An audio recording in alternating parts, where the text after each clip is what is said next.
Hello friends. Hello प्यारे बच्चों, कैसे हैं आप लोग। आज क्रिसमस डे है और हम लोग आज के दिन बड़ा अच्छा टॉपिक पढ़ रहे हैं। तो आप सभी बच्चों को आज के दिन कंसेप्ट ऑफ हिस्ट्री क्लासेस के यूट्यूब चैनल में हार्दिक स्वागत है।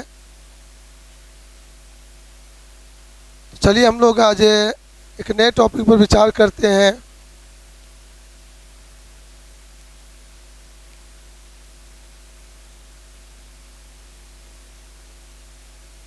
तो आज हम लोग पढ़ेंगे घर्षण के नियम, लॉ ऑफ फ्रिक्शन। हमें जहाँ तक याद है कि मैंने इसके कुछ पार्ट को सर्कुलर मोशन में ही बता दिया था। तो यहाँ पर हम लोग उसको देखते हैं, घर्षण के नियम क्या हैं। तो टॉपिक तेजी से ले लेना है आपको।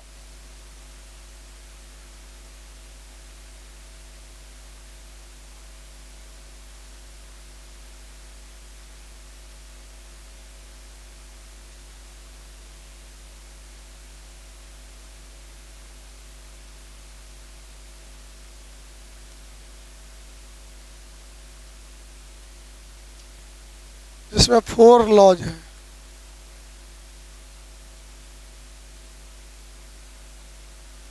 पहला में कहता है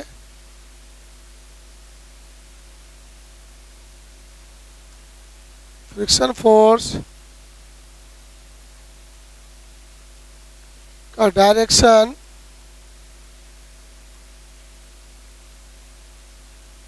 आरोपित बल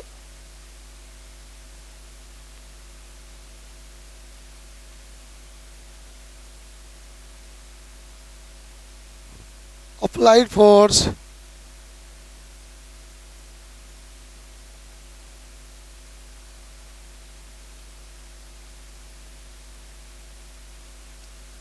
या गति के दिशा डायरेक्शन ऑफ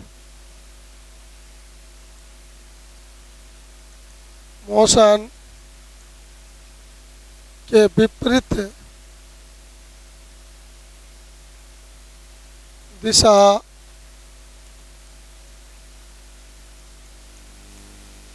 अपोजिट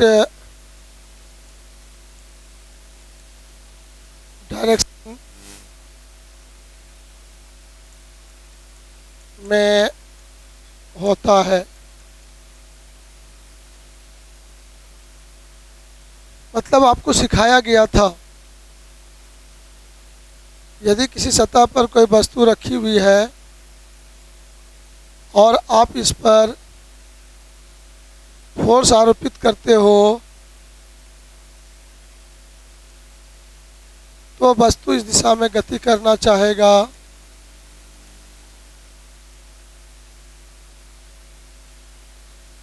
तो गति के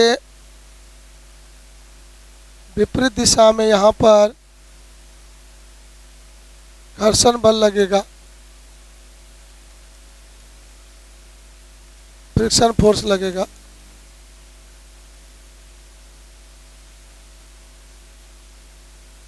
तो इसी बात को कहा जा रहा है।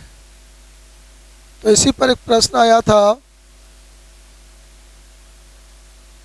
कि यदि ये दिशा, बल का दिशा इधर ईस्ट है तो घर्षण बल का दिशा इधर हो जाएगा, वेस्ट डायरेक्शन में हो जाएगा। ये हम लोग खूब अच्छा से समझ गए हैं। इस पर पिछले दिन ही कुछ क्वेश्चन पूछ लिया गया था। जैसे मैं आपसे बात करूं तो क्या पूछा गया था क्वेश्चन। हाँ, सीधा रोड है, इस पर हम लोग दौड़ रहे हैं, पूरब की दिशा में इधर दौड़ रहे हैं,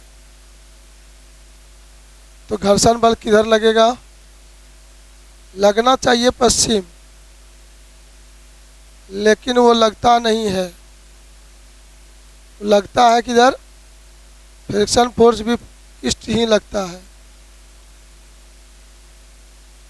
मोशन इसका इधर हो रहा है इस दिशा में, तो फ्रिक्शन फोर्स भी यहाँ पर इसी दिशा में लगता है। इसमें कुछ बच्चे फंस जाते हैं, गड़बड़ कर देते हैं। यहाँ पर समझने का ज़रूरत है कि जब आप दौड़ रहे हो पूरब की दिशा में, तो पैर और ज़मीन के बीच का जो घर्षण बल है वो पश्चिम की ओर लगता है। तो यहाँ पर आपका जो पैर है, ये पैर इस दिशा में गति करना चाहता है। पूरा होल बॉडी मोशन है पूरब की ओर, लेकिन यहाँ पर जो पैर का है ये गति इस दिशा में करना चाहेगा, तभी हमारा शरीर पूरब की ओर फेंकाएगा न्यूटन थर्ड लॉ का पालन करते हुए। तो पैर धक्का मारेगा पीछे गति पश्चिम की ओर, तो घर्षण बल किधर लगेगा? पूरब की ओर। यहाँ पर ये पैर का जो गति है वो ईस्ट दिशा में नहीं होगा, वह वेस्ट दिशा में हो रहा है। तो जहाँ घर्षण होगा वहाँ देखना है, पूरे बॉडी को नहीं देखना है। ये बात को ध्यान में रखना था, है ना। तो बॉडी का घर्षण कहाँ से होता है? हवा में घर्षण हो रहा है, लेकिन वो नगण्य घर्षण है। जो पैर का जो घर्षण है वो घर्षण हमारे लिए काम वाला है, वो महत्वपूर्ण होगा। तो हम लोग यहाँ पर ये जवाब देंगे कि जब हम लोग पूरब की ओर दौड़ रहे हैं तो हमारा पैर देखेंगे वो पश्चिम की ओर जाना चाहेगा, तभी हमारा बॉडी पूरब की ओर फेंकाएगा। तो उस समय यदि पैर हमारा पश्चिम की ओर जा रहा है तो पैर और ज़मीन के बीच जो घर्षण है वो किधर होगा? पूरब की ओर होगा। साइकिल चलाने में भी ऐसा ही होता है। साइकिल आप चला रहे हो इस तरह से, तो पूरा साइकिल आपका पूरब की ओर जा रहा है, लेकिन टायर और ज़मीन का बीच का जो संपर्क है वो यहाँ पर है। ऐसे घूमते हुए टायर इधर आना चाहेगा तो साइकिल तो हमारा इधर भागेगा। तो ऐसे स्थिति में हम लोग देखेंगे टायर का जहाँ कांटेक्ट पॉइंट है, कांटेक्ट पॉइंट पर, संपर्क बिंदु पर वो पश्चिम की ओर टायर जाना पसंद करता है, तो हमारा बॉडी पूरब की ओर जाता है। तो यदि बल संपर्क बिंदु पर बल पश्चिम लगेगा तो घर्षण बल पूरब की ओर लगेगा। तो यहाँ पर भी देखते हैं हम लोग जब दौड़ते हैं, साइकिल जब गति करता है, तो दोनों स्थिति में बाबू रे वह घर्षण बल जो लगता है वहाँ, वह हमारे गति में सपोर्ट करता है, हमारे गति में वो विरोध नहीं करता है, हमें चलने में वो मदद करता है। ये हो गया घर्षण का लाभ। क्या हो गया? ये घर्षण का लाभ भी इसको आप बोलेंगे। चलिए दूसरा पॉइंट हमारा क्या कहता है? दूसरा लॉ कहता है कि ये घर्षण बल का दिशा तो बता दिया सर, तो उसमें दिशा परिमाण दोनों चीज़ जानना है।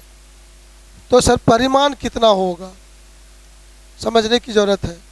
तो आइए उस पर हम लोग दिखा करते हैं सेकेंड लॉ से।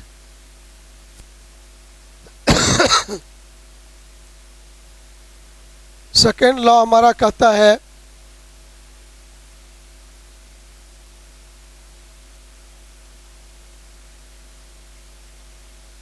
Friction force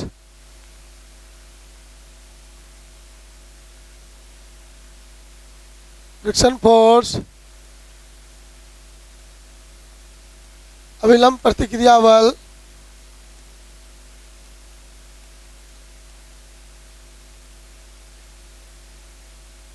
normal force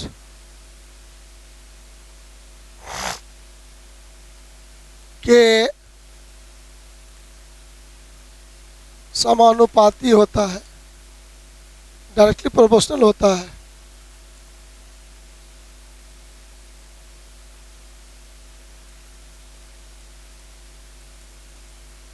directly proportional होता है। ये क्या बताना चाहा आपको हम लोग देखते हैं कि ये सतह है, यहाँ पर एक वस्तु रख दीजिए आप।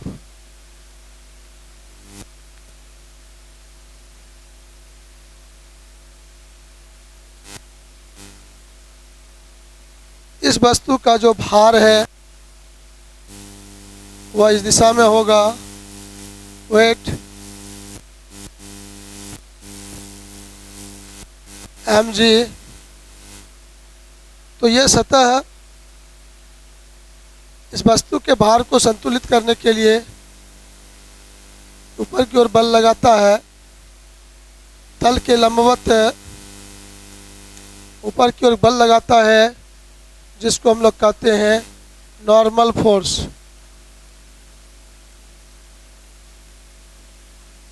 नॉर्मल फोर्स को हमेशा बोलना है कि ऊपर की ओर फोर्स लगाता है, लेकिन उस तल के लंबवत उसका दिशा ऊपर की ओर होगा जिस तल पर वह वस्तु रहता है। तो ये तल हमारा हॉरिजॉन्टल है, हॉरिजॉन्टल प्लेन है। प्लेन के लंबवत ऊपर की ओर नॉर्मल फोर्स लगता है। तो ये 90 डिग्री कोण बना रहा है यहाँ पर। तो देखेंगे यहाँ पर इस फिगर के अनुसार नॉर्मल फोर्स N बराबर आप mg कहेंगे के साथ ये 90 डिग्री नीचे बना रहा है, ये भार का दिशा।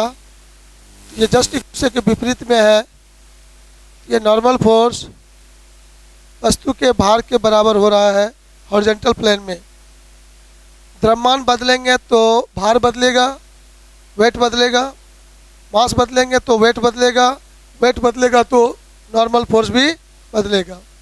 मतलब ये सतह वस्तु पर नॉर्मल फोर्स कितना लगा रहा होगा, तो बच्चों हमारा जवाब होगा N बराबर mg। क्या जवाब होगा? N बराबर mg। क्या जवाब होगा? चलिए अब ये कहता है कि हम इस पर बल लगा के इसको धक्का दे के खींचेंगे। हम बल अब इसको धक्का पाएंगे, फोर्स लगाएंगे। इस फोर्स को कहेंगे FA, अप्लाइड फोर्स। और ये मान लेते हैं तो खिसकने की स्थिति में आ गया है, तो ये सतह उसके गति का इस दिशा में विरोध करेगा, तो इस दिशा में फ्रिक्शन लगेगा। फ्रिक्शन फोर्स मान लेते हैं यहाँ पर F है। खिसकने की स्थिति में है ये वस्तु, क्या है? खिसकने की स्थिति में है। तो कौन घर्षण बल होगा? चरम घर्षण बल। Very good. तो लिमिटिंग फ्रिक्शन हो जाएगा, यहाँ पर क्या हो जाएगा? लिमिटिंग फ्रिक्शन हो जाएगा। सिंबल दिए थे FL। तो यहाँ पर कहा गया है FL समानुपाती N। यही लाइन आपको यहाँ पर कहा गया है, देखिए गौर से। तो इसी को हम इक्वल में कन्वर्ट करेंगे। कोई न कोई कांस्टेंट देते थे, वो कांस्टेंट म्यू बोलते हैं। क्या बोलते हैं इसको? ये कांस्टेंट हमारा म्यू होता है, और इसको हम लोग कहते हैं, म्यू को घर्षण गुणांक। क्या बोलते हैं इसको? घर्षण गुणांक। इंग्लिश में इसको बोलते हैं coefficient of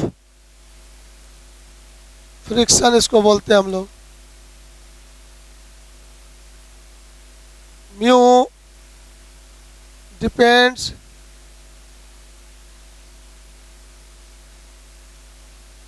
upon nature of surface. सतह के नेचर पर डिपेंड करता है। सतह का नेचर बोलने का मतलब समझ जाएंगे, रुखड़ापन, रफनेस, उस पर डिपेंड करेगा। तो हम बच्चे यहाँ बोल पाएंगे सर फ्रिक्शन फोर्स का जो मान होगा वह म्यू इंटू एन तो बोलेंगे, लेकिन यहाँ से इस म्यू का मान पूछा जाएगा, एफ एल बाय एन लिखेंगे। अब यहाँ एफ एल हो गया फ्रिक्शन फोर्स, एन हो गया नॉर्मल फोर्स। अब कहता है कि यदि वस्तु खिसकने की स्थिति में है तो अप्लाइड फोर्स बराबर फ्रिक्शन फोर्स। अप्लाइड फोर्स जो बल लगा रहे हैं वो बल ही वहाँ पर फ्रिक्शन फोर्स बताएगा। तो ऐसे स्थिति में हम यहाँ पर एफ ए बाय एन भी लिख सकते हैं, लेकिन ये फार्मूला नहीं बनेगा। ये कभी कभी लागू होगा और कभी लागू नहीं भी होगा, लेकिन म्यू बराबर एफ एल बाय एन जरूर कहेंगे, friction force by normal force. अब देखो दोनों सेम यूनिट हो गया, सेम फिजिकल क्वांटिटी हो गया। जैसे ये भी बल है, नीचे में भी बल है, ऊपर नीचे दोनों टर्म यदि बल को बताता है तो उसका जो अनुपात होगा वह यूनिट लेस हो जाएगा। क्या हो जाएगा? Unit less. उस म्यू का कोई यूनिट नहीं होगा और म्यू का वैल्यू ग्रेटर देन 0 और लेस देन 1। म्यू का मान 0 से बड़ा और 1 से छोटा। तो सर 0 कभी होगा या नहीं? तो एक बात को याद कर लो आप लोग, कभी 0 हो सकता है। 0 होने का शर्त है कि 100% सतह तुम्हारा चिकना हो जाए। क्या बोला मैंने?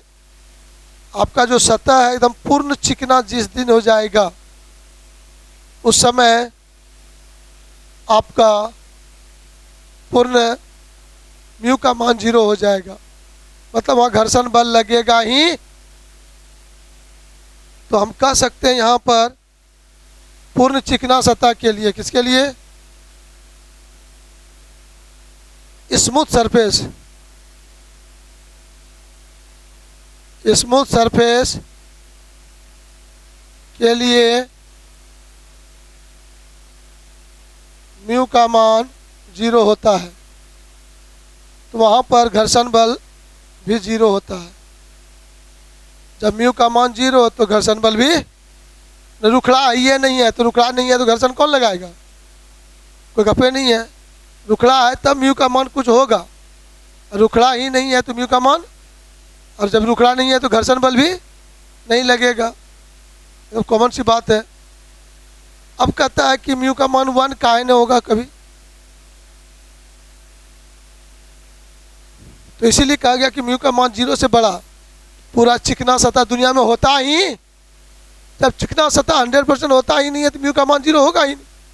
लेकिन जबरदस्ती कोई कह दे कि नहीं सतह ये चिकना है तो कहेंगे म्यू बराबर 0 है। फिर उसी तरह से 1 कभी कोई कह दे, कहेंगे हाँ 1 हो सकता है लेकिन संभावना नहीं है। हो कब सकता है? कहा जब ये दोनों बराबर होगा तब ना, एफ एल और एन बराबर होगा तब ना। लेकिन कहा कभी एफ एल का मान हमेशा जो है नॉर्मल फोर्स से क्या होगा? मान लीजिए एम का मान 10 kg लिए हम लोग, जी का भी मान 9.8 होता है, उसको 10 मान लें तो 10 गुना 10 100 हुआ कि नहीं हुआ? तो भार हमारा 100 हुआ। तो नॉर्मल फोर्स कभी भी देखा गया एक्सपेरिमेंट के द्वारा वह 100 कभी नहीं होगा, 90 हो जाएगा, 80 हो जाएगा, 60 हो जाएगा, 40 हो जाएगा, लेकिन वह कभी 100 नहीं होगा। तो वह हमेशा घर्षण बल, हमेशा ये घर्षण बल नॉर्मल फोर्स से क्या होगा? छोटा। इसीलिए म्यू का मान क्या होगा? 1 से। अब जिस समय कभी कोई बराबर करके हो जाएगा तो उस समय तुम्हारा म्यू का मान भी 1 हो सकता है, लेकिन यह स्थिति कभी देखा नहीं गया है। तो 2 लाइन का नाम और तो 2 बात है लिख लेंगे हम लोग। अब उसमें वर्णन नहीं है, 2 लाइन है खाली है, उसको गौर से देखेंगे।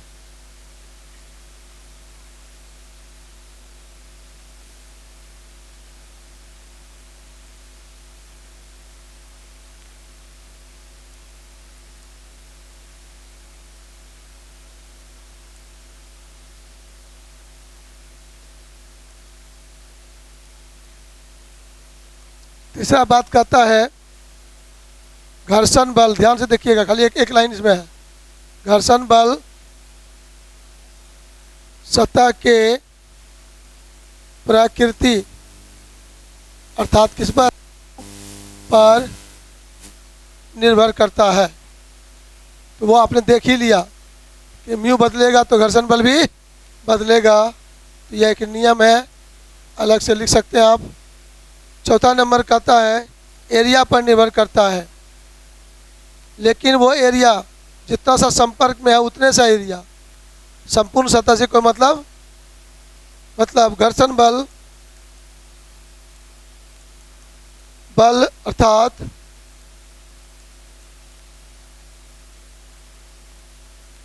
घर्षण गुणांक म्यू का मान